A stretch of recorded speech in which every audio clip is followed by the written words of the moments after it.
عید الفطر کا دن یہ اللہ سے معافی مانگنے کا دن ہے۔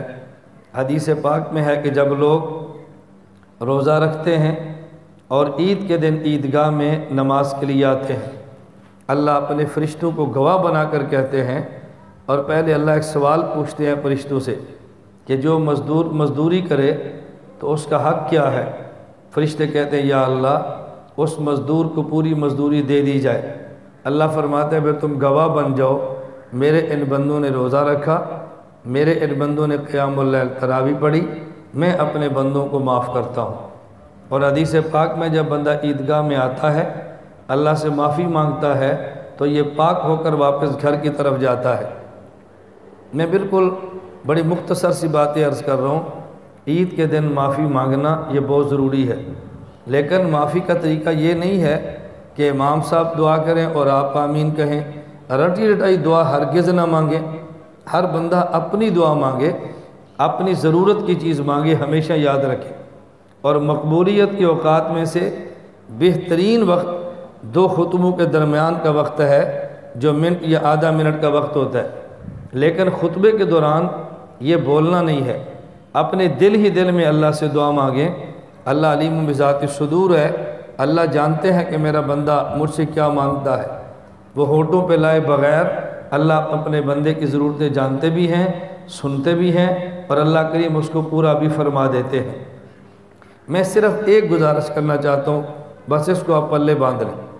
جو آدمی یہ چاہتا ہے کہ میں نے گناہ کیے ہیں اور بار بار کیے ہیں اور میرا اللہ مجھے معاف کر دے، قبر میں مجھے عذاب نہ ہو، آخرت میں اللہ حساب نہ لے، تو اس کا سب سے آسان طریقہ یہ ہے کہ اللہ سے معافی مانگنے سے پہلے آپ بندوں کو معاف کریں۔ بندوں کو معاف کریں۔ کسی نے آپ کو گالی دی ہے، آپ دل میں طے کریں میں نے معاف کر دی ہے۔ کسی نے آپ کو برا کہا ہے، دل میں نیت کرے میں نے معاف کیا ہے۔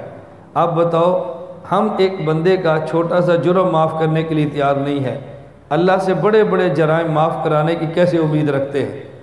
دوسروں کو معاف کریں، پھر دیکھیں اللہ رب العزت بندے کو معاف کیسے کرتا ہے۔ ہم دوسروں کو معاف کریں، اللہ ہمیں معاف فرما دیں گے۔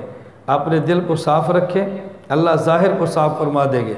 اپنے دل سے بغض اور کینے کو ختم فرمائے، اللہ محبت کی فضا بنا دیں گے۔ میری بھی خواہش ہے، آپ کی بھی خواہش ہے، ہم میں سے ہر بندے کی خواہش ہے ہمارے ملک میں امن ہو، ہمارے صوبے میں امن ہو، ہمارے ضلع میں امن ہو، اور سب سے بڑھ کر ہمارے گاؤں ہماری بستی میں امن ہو۔ اس کے لیے ضروری ہے ہم اپنے دلوں سے بغض کو نکالیں، محبت کی فضا بنائیں، ایک دوسرے کو معاف کرنے کا مزاج بنائیں، تو پھر دیکھیں اللہ کی رحمت کیسے آتی ہے، امن کیسے ہوتا ہے، اور گاؤں کی فضا یہ دنیا میں جنت کا نمونہ کیسے پیش کرتی ہے۔ اس لیے میں آپ سے گزارش کروں گا ہم ایک دوسرے سے درگزر کا معاملہ جاری رکھیں، انشاءاللہ اس کا بے حد فائدہ ہوگا۔ اللہ مجھے بھی توفیق عطا فرمائے، اللہ آپ کو بھی توفیق عطا فرمائے۔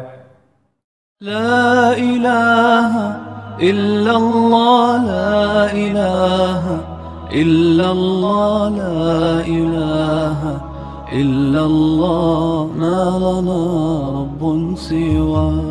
لا الہ الا اللہ، لا الہ